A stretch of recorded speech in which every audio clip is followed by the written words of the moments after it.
Bébert, on était censé avoir la Liga du siècle, là. Real, Mbappé, machin chouette, le Barça qui aurait pris Nico Williams, le retour de l'Atlético, Girona dans la même lancée que l'année dernière. On verra, comme on dit. Les amis, bonjour, j'espère que vous allez bien et que tout se passe pour le mieux pour vous. Alors on va revenir un petit peu autour de la folie. Là j'ai envie de revenir sur la folie, la honte. J'ai un petit peu décalé d'un jour cette vidéo parce que je voulais quand même un peu me renseigner, écouter un peu ce qui se disait.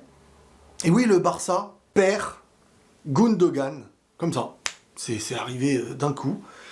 Et Gundogan va donc revenir à Manchester City. Alors, j'ai pris des notes. Déjà, moi les gars, des fois, vous savez, dans la vie, il suffit de regarder et de ne pas écouter ce qu'on veut nous faire croire. Vous savez, des fois, il y a des gens, il se passe des choses qu'ils ont vues, mais il leur suffit d'un petit communiqué pour qu'ils disent « Ah ben en fait, on avait tort ». Alors qu'ils voient les choses. Vous avez le droit de croire que le coach Flick ne voulait pas de Gundogan et que ce n'était pas dans sa volonté de l'avoir, donc qu'en fait, comme si la chose était maîtrisée. Et ça, c'est la communication qu'a envie de faire passer les directions. On en parle souvent aussi, dernièrement avec le PSG. On ne veut plus de stars, on ne veut plus... Bon, les stars, tu les voulais pour tes intérêts, maintenant tes intérêts sont passés, tu te préoccupes moins des choses. Et c'est pareil, en fait, avec ce qui est en train de se passer au Barça actuellement, avec une direction qui a besoin de faire croire que... Non, les choses vont bien. Attendez, n'oubliez pas que Xavi, les gars, était censé rester, Il a suffi de quoi ? Qui s'exprime sur certaines choses, parce que lui, il voit en interne les choses, et il est quand même assez authentique, malgré tout, le Xavi, il est authentique et il a balancé certaines choses, pour que du jour au lendemain, après la photo hippie pourra, on se retrouve avec pop-up, bye-bye, tu vois, donc c'est le nouveau coach qui arrive, qui a de l'expérience et qui est un grand coach malgré tout, ne pensez pas que lui, il ne voit pas les problèmes que Xavi pouvait voir. Sauf que tu prends un coach qui doit suivre la communication d'une direction qui est en difficulté par rapport à beaucoup de problèmes, dont le problème de la masse salariale. Recruter un joueur au Barça qui n'assure même pas de pouvoir l'inscrire. Donc, déjà quand on comprend ça, on n'a pas besoin d'avoir leur retour pour l'instant. On a vu ce qui s'est passé sur la fin avec Xavi, qui prolongeait, pas prolongé, bon. Ah bah en fin de compte, non, on va changer. À quel moment tu le prolonges ? Il avait pas parlé. Et à quel moment tu le vires ? Tiens, le moment où il a commencé à parler. La pire chose qui peut arriver dans un moment de problème quand une politique veut dire qu'il n'y a pas de problème et que tout va bien, c'est quand tu commences à parler et à éveiller les soupçons. Le supporter, les marques et tout ce qui existe autour, déjà ce n'était pas le problème de Xavi. Xavi, lui, son principe c'était coacher l'équipe et faire au mieux ce qu'il peut. Il a gagné quand même des choses. Et derrière, t'as Flick qui arrive, donc n'attendez pas aujourd'hui de Flick, parce que je sais qu'on a toujours cette euphorie, nouveau coach, nouveau joueur, machin, quand un gars il vient dans notre club, de se dire « Ah ouais, lui, c'est pas comme l'autre ». Mais lui, s'il ne critique pas les choses qui se passent en interne, c'est simplement parce que quand il le recrute, ça fait partie des conditions. Tu ne vires pas Xavi pour que derrière, il y ait un mec qui arrive, il dise « Par contre, les gars, ça va être compliqué, ça va être machin ». Je dis pas que le Barça ne va rien gagner, on sait pas, ça c'est sportivement, c'est sur le terrain. Mais tout ce qu'on veut nous dire extérieurement, ne soyez pas aveuglés. Voilà, c'est l'intro de cette vidéo. Maintenant, on va revenir sur le fait que ce serait Flick qui ne voudrait pas de Gundogan. Flick, allemand, Gundogan, allemand, il connaît le joueur, machin. Ce serait peut-être l'un des joueurs qu'il voudrait le plus, selon moi. Là, ça va être que ma théorie. De toute manière, on nous évoque que des théories. Même ce qui sort est une théorie, de toute manière. Je ne sais pas quel grand coach des plus grands clubs ne voudrait pas de Gundogan. Je vous le dis normalement. Un gars capable d'apporter une maîtrise de balle, de faire ses dernières passes parfaites et d'être un finisseur aussi quand il faut l'être. Une grande inspiration, et c'est les types de joueurs, lui, Kroos, c'est pas obligé les mêmes postes, mais comprenez ce que je veux dire, c'est quand on leur fait la passe, la maîtrise, ils permettent à un milieu de sortir d'un pressing, leur possession de balle est très rarement de perte de balle, ces gars-là, tu les vois presque jamais perdre le ballon dans le match, les choix sont toujours inspirés, et c'est eux qui créent le jeu. Au Barça, un joueur comme ça, c'est inconcevable, et on l'a vu l'année dernière, Il était l'un des plus matures, l'un des plus cohérents dans son jeu, l'un des plus importants du milieu. En Allemagne, avec l'équipe d'Allemagne, bah c'est la même chose, titulaire en Allemagne, titulaire au Barça, titulaire avec Pep Guardiola, mais d'un coup, un coach du Barça qui n'a pas tous les plus grands joueurs de l'histoire dans son club, hein, qui en plus est allemand et tout, il va dire ouais non en fait Gundogan n'est pas dans le projet, j'en veux pas. Bizarrement quand tu dois libérer de la masse salariale. Et je vais aller plus loin. On dit, parce que vous savez il n'y a pas non plus de gentils à 100% et de méchants à 100%.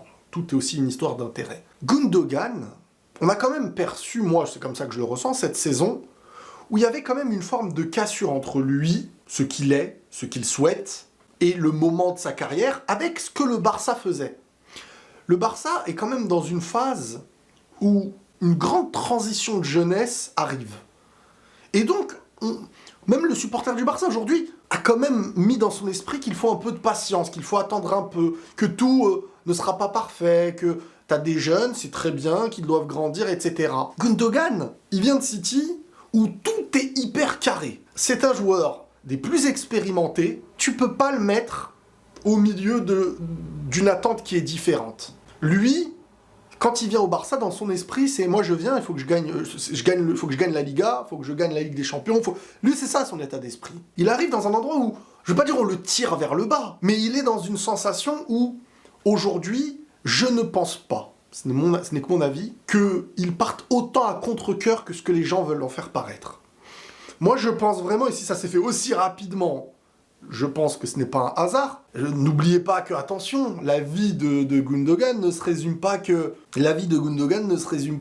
à ce qui se passe sur un terrain. Il est en couple, la ville, sa femme, sa famille, beaucoup de choses à prendre en compte. Hein. C'est pour ça que des fois, il y a des joueurs qui sont parfois difficiles à faire partir. Ce n'est pas qu'une histoire de je veux continuer à jouer. C'est aussi un cadre familial qu'il ne faut pas oublier. Et si vraiment ce n'était pas réfléchi, qu'il ne voulait pas partir, que sa famille ne voulait pas, il y aurait eu beaucoup de complications. Je pense, honnêtement, qu'il a été déçu. Je pense que ce n'était pas à la hauteur des attentes qu'il avait. Et je pense qu'il y a une cassure entre lui, je ne vais pas dire et la jeunesse, parce que des joueurs comme Pedri et tout, ils sont jeunes, mais ils respirent la maturité dans leur jeu. Et lui, ça, il n'y a pas de problème. Mais globalement, et c'est quelque chose que je ressens parfois avec Lewandowski, toujours être là avec le jeune, ouais, bon, par contre, faut faire comme ça, ouais, non, mais attends, t'as pas compris, machin, truc et tout. Même s'il est en tort dans plein de choses et qu'il n'est pas au meilleur de sa forme. Mais c'est des joueurs, même si je pense que Lewandowski a clairement beaucoup plus envie de rester qu'un Gundogan. Et je dis pas que Gundogan, s'il pouvait rester, serait parti obligatoirement. Mais si on lui ouvre une porte et que City veut le récupérer, je pense que il se dit, bon, je suis dans une phase de ma carrière où je suis pas là pour participer à une transition. Il a 30... je sais plus, il a quel âge, 34 ans, 33 ans. Dans un mois à peu près, 1 mois et 3 jours, il aura 34 ans. Donc, cette saison, il aura 34 ans. Je pense qu'il est dans une phase où il se dit, en vrai, moi je vais être à la retraite dans pas longtemps. Donc autant... Et vu que c'est toujours un compétiteur, hein, c'est ça la différence. Hein. Sinon, il serait parti en Arabie Saoudite, ou il serait parti... Il n'y a pas de doute là-dessus. C'est toujours un compétiteur et toujours, voilà, on l'a vu à l'Euro, on l'a vu avec le Barça, on l'a vu avec City l'année d'avant. Donc ce gars-là, il est dans la volonté, je pense, hein, tout ce que je vous dis, de se dire, dans mes dernières années, je me retrouve à Manchester City hyper compétitif avec un poste qui sera mon poste que je connais, dans un championnat que je connais, et pas le temps de transition, de machin, des problèmes, de trucs, et tout est compensé par ceci, par cela, et dans combien de temps le Barça sera le grand Barça de retour, il n'a pas le temps pour ça. Donc je pense pas que son départ soit la plus grande douleur. Que, non, bien sûr, il était content de venir, et je pense qu'il a un amour, hein, après ça c'est sa vie, son enfance et tout, j'en sais rien, mais que il a aussi été déçu, et il a vu que c'était un peu le bazar dans tellement d'aspects. Il repart dans un endroit où il va être très compétitif, en cohérence avec son entourage et les coéquipiers, un coach qui va le pousser dans ce qu'il a connu, et je pense que, c'est en vrai, pour lui, c'est ce qu'il y a de mieux. Parce que si tu me dis qu'il a 20 ans, tu me parles des Firmin Lopez, des Olmo, Nico Williams, Lamine Yamal, Pedri, Gavi, Araujo, Koundé, Koubarsi... Tous ces joueurs-là, eux, par contre, l'investissement, c'est long terme. Tous ces gars-là, on a des choses à construire, construisons ensemble. On est en bas de la pyramide, on y était plus bas, là, on est en train de monter. Faisons et construisons. On est jeune, on va commencer à créer une union, quelque chose qui est cohérent, une habitude, une... Et là, c'est différent de tu fais venir un Gundogan et il te dit, ouais, bon, alors c'est comme si on te disait, frérot, le plein potentiel de tout ça aura lieu quand tu seras plus là. Et Lewandowski, c'est un peu la même chose, sauf que Lewandowski, je pense qu'il se complaît qu'en allant au Barça, il prendra ce qu'il aura à prendre sur le terrain, il l'a bien fait, même première saison et tout. Mais d'un autre côté, il est aussi en fin de carrière, et peut-être que il est bien dans cette ville, il est bien dans le club, il n'a pas envie forcément de partir, et ça, bah, c'est ce que je ressens un petit peu avec lui. Maintenant, ok, tu dois libérer de la masse salariale. Le joueur accepte de partir, très rapidement. Tu perds un sacré footballeur. Attention, tu perds un sacré footballeur. N'oubliez pas que c'est un peu la transition. Busquets, c'est pas le même poste et tout. Mais quand je dis la transition, c'est que tu perdais Busquets, t'avais De Jong, Gundogan. Busquets, c'était la maîtrise parfaite au milieu de terrain. Là, tu vas te retrouver avec De Jong, tu sais pas quand est-ce qu'il revient. Pedri, tu sais pas comment physiquement il va tenir. Gavi qui revient de blessure. Gundogan qui est parti. Alors, tu prends Dani Olmo. Bref, le côté sportif, on en parlera plus tard, mais pour revenir à le joueur part gratos. Et ça, c'est un aveu d'échec dans le sens où l'urgence d'avoir à inscrire, par exemple, Olmo, fait que le joueur part, mais tu n'as même pas le temps de négocier les moindres sous. Juste, tu te dis, bon, faut qu'on libère de la masse salariale. Je vous donne un exemple, c'est comme si, c'est ce que j'avais fait l'autre fois, j'ai eu un problème de vidéo pour le premier match d'Mbappé avec le Real Madrid contre l'Atalanta. Je tourne ma vidéo, et au moment où je suis amené à la mettre sur la table de montage, là, le logiciel de montage, et ben elle bug. Parce qu'en ce moment, j'ai des petits problèmes avec une carte SD, bref, c'est un autre souci, ça. Et donc, elle n'est pas reconnue. Donc, ce qu'il faut, c'est que je convertisse la vidéo pour qu'elle soit, entre guillemets, réparée. Et je cherche, mais je suis dans l'urgence. Comme le Barça qui est dans l'urgence de sa masse salariale à libérer pour pouvoir inscrire certains joueurs.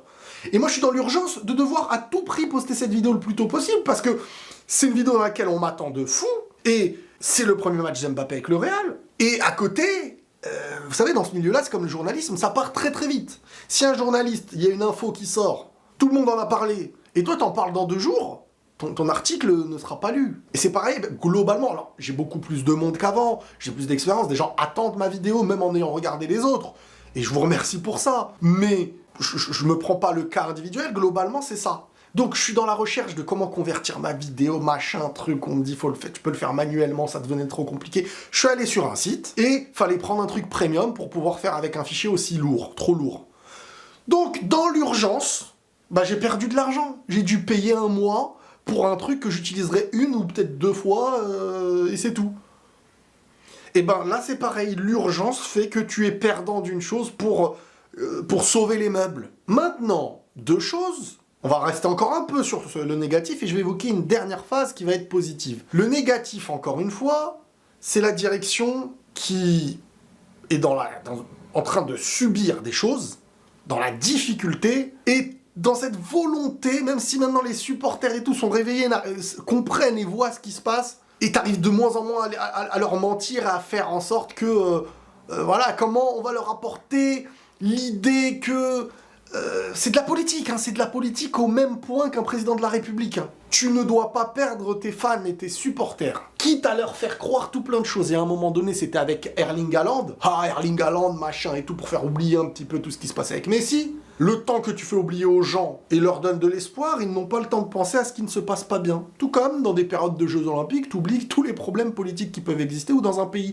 Tout comme quand la France va gagner une Coupe du Monde ou un Euro, derrière le président espère énormément que ça se passe pour que derrière tu puisses enfin vivre dans l'euphorie de la joie et les émotions en oubliant les gros problèmes. Les pires lois qui passent, c'est souvent les lois qui sont faites dans des moments où le peuple est endormi par certaines choses comme le sport, le foot, les événements et tout. C'est toujours la meilleure stratégie. C'est comme si, en fait, j'attendais que t'aies le dos tourné pour te faire une crasse que tu ne pourrais pas voir.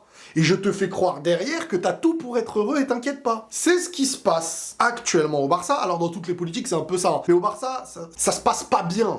On a pu le voir qu'en interne, c'est très compliqué. Et moi, Laporta, c'est quelqu'un qui a fait des bonnes choses hein, au Barça et tout, je dis pas le contraire. Mais depuis son retour, encore une fois, les supporters du Barça étant des amoureux de ce club, comme vraiment, j'en ai pas vu beaucoup dans le monde, mais partout dans le monde, hein, en Afrique, Et partout dans le monde, le supporter du Barça, il a quelque chose en commun. Ils ont ce truc en commun. Des passionnés, parfois même pour moi c'est trop, mais des passionnés, ils sont catalans les gars.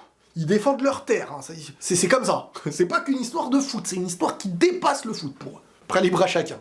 Et donc forcément l'émotion est plus grande. C'est pour ça que beaucoup ont du mal à reconnaître parfois l'aveu d'échec. Plus fort, tout simplement, dire voilà, non, plus fort.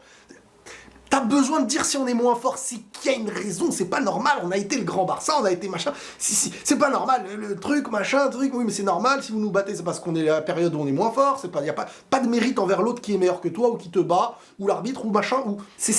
Parfois c'est même pas volontaire, c'est que tu as l'impression que c'est vrai, quand tu es trop dans l'émotion. Et la présidence et les politiques de ce club le savent, mieux que moi, ils les côtoient ces gens-là, donc il y a besoin d'une posture. Et cette posture, elle est de faire comprendre qu'il y a une maîtrise. Et des fois, il suffit que, je sais pas, tu gagnes un classico de pré-saison, ou tu gagnes...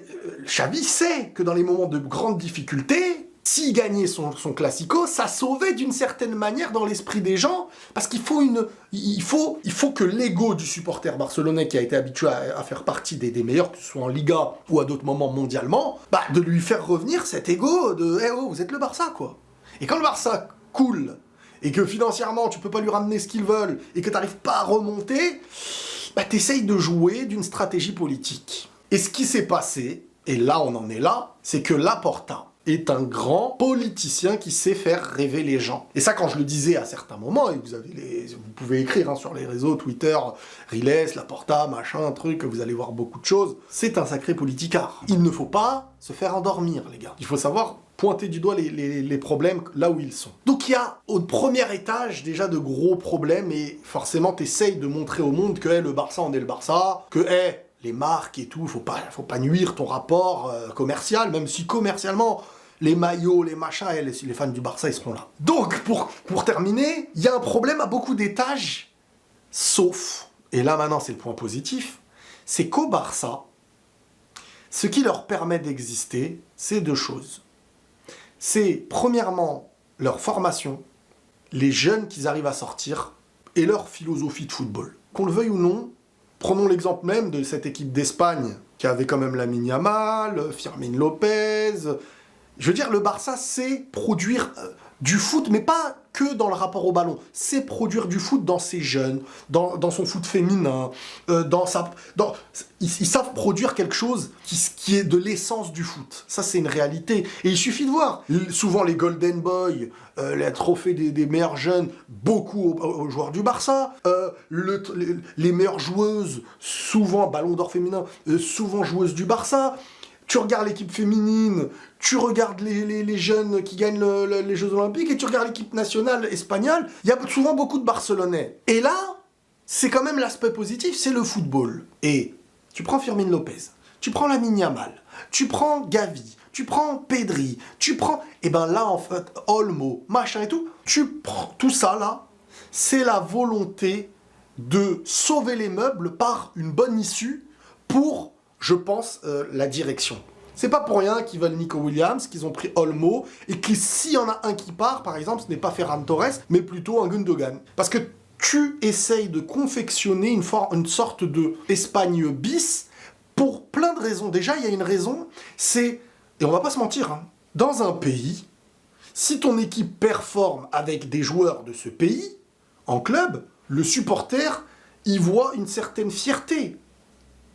Et au-delà de ça, je prends même un exemple du Real, qui a de moins en moins d'Espagnols dans l'équipe. Les moments où ça va, tu gagnes, le supporter s'arrête au Real Madrid gagne. Mais les moments où ça va être compliqué, vous verrez, beaucoup d'Espagnols vont commencer à dire « Attends, notre club, il n'y a même plus d'Espagnols. » Je prends l'exemple, si c'est le Barça qui gagne la Liga, le Real est en difficulté, alors ils ont plein de joueurs et tout, ça va être dur de les voir dans une crise, hein. Mais une crise pour le Real, ce serait de faire une année blanche. Et que le Barça, imaginons, je sais pas, ils arrivent à prendre la Ligue des Champions, ils grandissent avec les Espagnols et tout. Je suis convaincu que les supporters du Real taperaient sur cet aspect-là. On n'a même plus d'Espagnols, que des étrangers. Et côté Barcelone, se mérite de se dire, beaucoup de gens le disent, hein, nous on a formé, nous on a machin et tout. Alors, moi, extérieurement à tout ça, je me dis, oui, bon, si t'avais autant d'argent pour acheter, est-ce que t'aurais autant de joueurs formés dans ton équipe ? Ou tu les aurais prêtés, ou t'en aurais fait quelques remplaçants. Si ceux que t'as formés sont meilleurs que tous les autres au point de t'empêcher de recruter, je me dis oui. Mais si en fin de compte, ta fierté c'est juste former, bon, bah, on joue à Football Manager, là, on n'est plus dans le foot qui mène à la gagne, et ce qui nous satisfait, nous, c'est la gagne et les saisons. Bref, donc globalement, cette équipe d'Espagne, cette équipe du Barça et sa direction veulent aussi amener au Barça globalement un sentiment espagnol, un sentiment de sélection, comme on a pu le connaître lors des dernières années, qui apporte de la cohérence de jeu et un avenir qui se formera, qui va grandir avec les années. Un exemple, tu joues en sélection avec les joueurs que tu connais, tu joues en club avec les joueurs que tu as en sélection, et tu crées des automatismes de fou. Et puis, l'Espagnol, ils parlent la même langue, ils ont connu parfois la même formation, ils se retrouvent... Donc, tu peux créer quelque chose parfois à moindre coût, mais beaucoup plus cohérent, t'apportes aux supporters un certain lien d'ethnie, un certain lien, je sais pas moi, de racine, d'origine, de fierté, et en même temps... Tu essayes de sauver les meubles sur cet aspect Tu peux te jouer de la politique en mode c'est de chez nous, machin, 100% barcelonais, machin, et en même temps, tu t'évites les gros problèmes financiers. Donc voilà un peu comment je vois tout cet aspect-là autour de ce qui s'est passé avec Gundogan et compagnie. Ferran Torres, j'en vois beaucoup s'en plaindre, mais il reste espagnol. S'il n'était pas espagnol, je pense qu'il aurait fait partie des priorités à se barrer. Il joue avec l'équipe d'Espagne aussi, donc c'est un élément qui permet à vivre avec ce cocon d'Espagne bis. N'oubliez pas cet aspect d'Espagne bis, qui ne voudra pas dire que ce sera 11 joueurs d'Espagne, bien sûr il en faudra toujours en minorité, mais le Barça actuellement, en plus avec ce qui s'est passé, peut apporter, parce que la joie qu'on a vue avec les joueurs de l'Euro, tu peux le transmettre avec, par exemple Lamine Yamal, là ce qu'il fait, tu vas te dire, ah ouais, purée, regardez, c'est Lamine Yamal qui a apporté à l'Euro, donc la pub de l'Euro favorisant plus cette mise en avant du côté d'une Espagne bis petit à petit qui pourrait grandir avec le Barça. Bref, ça reste une honte de perdre Gundogan gratuitement. À la rigueur, tu lui donnes un certain prix et t'as des projets avec ce que t'as. Il y a moyen, footballistiquement au Barça, malgré tout, sans Gundogan, d'avoir, s'il n'y a pas de grosses blessures et de cassures, mais d'avoir ce milieu. Et donc, même le départ de Gundogan va aussi derrière favoriser des joueurs au milieu que tu pourrais garder, comme Fermin Lopez et tout, et qui pourront peut-être rouler, avoir une rotation et jouer un peu plus. Voilà globalement cette grosse vidéo-analyse sur tout ce qui entoure ce cas, Gundogan qui s'en va pour City. Et voilà, en plus on renforce City, merci à vous les gars, chapeau, les artistes. Mais ce n'est pas aussi simple que libérer la masse salariale. Or, c'est tombé sur Gundogan parce qu'il ne se plaint pas, et bye bye, et... Non, c'est beaucoup plus profond. Je pense qu'il y a une vision de Gundogan par rapport à ça, que ça ne lui déplaît pas non plus trop, parce que de ce qu'il a vu, et on l'a vu déjà parler à cœur ouvert, dire certaines choses, qui voulaient dire beaucoup de choses derrière, cette porte de sortie n'est pas non plus le plus grand drame pour Gundogan. C'est ça qu'il faut comprendre. Mais respect à lui, chapeau à lui, et surtout, perdre Gundogan n'est pas un bienfait. Ça, on est bien d'accord. Et puis, le coach qui n'en veut pas, trouvez-moi un coach des très grands clubs qui veut pas de Gundogan. Moi, c'est tout ce que j'ai à vous dire. Bref, prenez tous soin de vous, les amis, et la paix sur vous.